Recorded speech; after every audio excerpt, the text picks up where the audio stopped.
ഇത്തവണത്തെ നിയമസഭാ തെരഞ്ഞെടുപ്പിൽ ബി.ജെ.പി. കേരളത്തിൽ കാവിക്കൊടി പാറിക്കും എന്നുള്ളതിന് ഒരു സംശയവും വേണ്ട എന്നാണ് ബി.ജെ.പി. നേതാക്കൾ, പ്രാദേശിക നേതാക്കൾ, ബി.ജെ.പി. പ്രവർത്തകർ, മാത്രമല്ല ബി.ജെ.പി. സ്നേഹിക്കുന്ന കേരളത്തിലെ ജനങ്ങൾ ഒന്നടക്കം പറയുന്നത്. ഒരു പ്രതിപക്ഷമായിരുന്നു കൊണ്ട് കോൺഗ്രസിന് കേരളത്തിൽ ഒന്നും ചെയ്യാൻ സാധിച്ചില്ല എന്നുള്ളതാണ് അവർ ആദ്യം ചൂണ്ടിക്കാട്ടുന്നത്.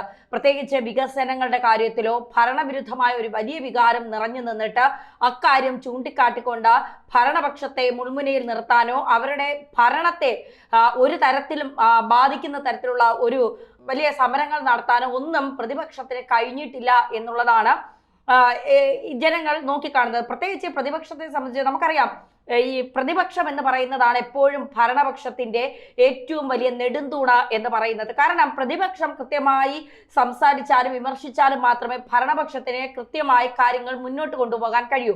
വി.എസ്. അച്യുതാനന്ദനൊക്കെ പ്രതിപക്ഷ നേതാവായിരുന്ന സമയത്ത് നമ്മൾ കണ്ടതാണ്. ഒരു പ്രശ്നം ഏറ്റെടുത്താൽ ആ പ്രശ്നത്തിന്റെ അന്ത്യം കാണുന്നത് വരെ സർക്കാരിനെതിരെ മുറവിളി കൂട്ടിക്കൊണ്ടേയിരിക്കും വി.എസ്. അച്യുതാനന്ദൻ. പക്ഷേ നിർഭാഗ്യവശാൽ ഇപ്പോൾ പ്രതിപക്ഷത്തിരിക്കുന്ന പ്രതിപക്ഷ നേതാവായ വി.ഡി. സതീശനെ കൊണ്ട് ഒരു ചുക്കും നടക്കുന്നില്ല കേരളത്തിൽ. വി.ഡി. സതീശൻ കേരളത്തിലെ ഒരു പ്രതിപക്ഷ നേതാവാണോ എന്ന് കോൺഗ്രസിലെ പ്രവർത്തകർ പോലും ചോദിച്ചു തുടങ്ങിയിരിക്കുന്നു. കാരണം എന്തെങ്കിലും ആളാകാൻ സംസാരിക്കുന്നതല്ലാതെ, ചാനലുകൾക്ക് മുന്നിൽ നിന്ന് കുറെ ഇമേജ് ഉണ്ടാക്കാൻ ശ്രമിക്കുന്നതല്ലാതെ പ്രതിപക്ഷ നേതാവ് വി.ഡി. സതീശനെ കൊണ്ട് ഒരു ഗുണവുമില്ല എന്ന് കോൺഗ്രസ് നേതാക്കളും കേരളത്തിലെ കോൺഗ്രസിനെ സ്നേഹിക്കുന്ന ജനങ്ങളും തിരിച്ചറിഞ്ഞിരിക്കുന്നു. അപ്പോൾ കോൺഗ്രസിന്റെ നില വളരെ പരുങ്ങലിലാണ്. തദ്ദേശ സ്വയം ഭരണ തെരഞ്ഞെടുപ്പിലായാലും നിയമസഭാ തെരഞ്ഞെടുപ്പിലായാലും എന്നുള്ളത് വലിയ കൃത്യമാണ്. ഇനി ഇടതുപക്ഷത്തെ സംബന്ധിച്ചിടത്തോളം ഒരു ഭരണവിരുദ്ധ വികാരം വലിയ രീതിയിൽ നിറഞ്ഞു നിൽക്കുന്നുണ്ട്. മുഖ്യമന്ത്രി ലോകം ചുറ്റുന്നു.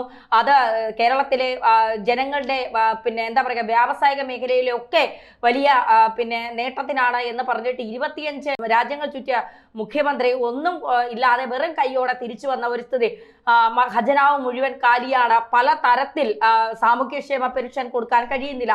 ജനങ്ങൾ മുഴുവൻ അസ്വസ്ഥരാണ്. ഭരണവിരുദ്ധ വികാരം വലിയ രീതിയിൽ മുഴങ്ങി നിൽക്കുകയാണ്. പ്രത്യേകിച്ച് ഈ തിരഞ്ഞെടുപ്പ് അടുക്കാൻ പോകുന്ന സമയത്ത് ശബരിമലയിലെ സ്വർണ്ണ വിഷയം കൂടി എടുത്തിട്ടപ്പോൾ ഹിന്ദു സമൂഹത്തെ മുഴുവൻ ഒന്നിച്ചു നിർത്താനായി ആഗോള അയ്യപ്പ സംഘമൊക്കെ നടത്തിയത് വേസ്റ്റ് ആയി പോയി എന്ന സഹാക്കന്മാർക്ക് തന്നെ തോന്നിത്തുടങ്ങിയിരിക്കുന്നു. മാത്രമല്ല ആഗോള അയ്യപ്പ സംഗമം നടത്തിയതിൽ പല സഹാക്കൾക്കും മുറുമുറുപ്പുണ്ട്, എതിർപ്പുണ്ട്. അതവർ കൃത്യമായി പരസ്യമായി അവർ നിലപാടുകൾ വ്യക്തമാക്കുന്നുമുണ്ട്. അപ്പോൾ അങ്ങനെ നോക്കുമ്പോൾ പാർട്ടിയിൽ നിന്ന് തന്നെ തിരിച്ചടി കിട്ടാൻ ഏറ്റവും സാധ്യത കമ്മ്യൂണിസ്റ്റ് CPM-നാണ്. കൂടുതൽ വാർത്തകളും വിശേഷങ്ങളും നിങ്ങളിലേക്ക് എത്താൻ ABC മലയാളം സബ്സ്ക്രൈബ് ചെയ്യുക, ബെൽ ബട്ടണും അമർത്തുക.